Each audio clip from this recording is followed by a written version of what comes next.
Media literacy is a survival skill in the 21st century. My advice to everyone is don't wait until when you have a crisis or a situation to begin to learn how to use the media and what it's like, what the landscape is.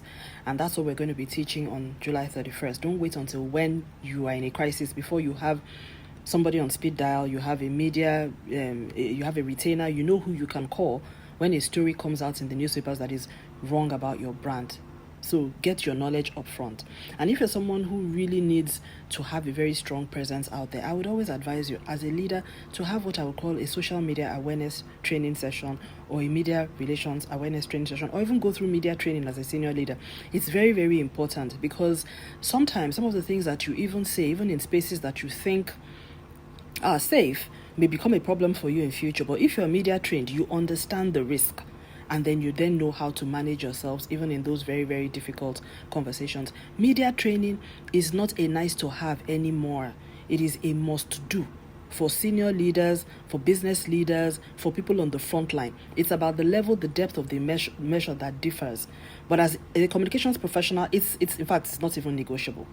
You must have some level of media. If you're not involved in it on a day-to-day basis in terms of your day-to-day work, then you need to have training on it, formal classroom training, because otherwise you will not be prepared when certain things happen. And I've seen this play out very often. So on the 31st of July, we're going to be hosting a public relations, media and stakeholder management course where we go into the deep into the basics of fundamentals of PR, media relations and stakeholder management.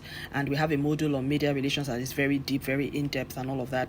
We take it from a practitioner's point of view and also from a leadership point of view. So depending on where you're coming into this course from, there's room for us to really make sure we get into the issues in the way that makes sense for you. So enrollment is ongoing. Sign up ends on 29th of July. There's a 10% discount ongoing that ends by the 14th of July. I really look forward to seeing you in class. Yeah, it's only one session a year. This is the first and the last session that we're going to have this year. So it will be really nice to spend that time with you. Thank you very much, and I look forward to seeing you in class.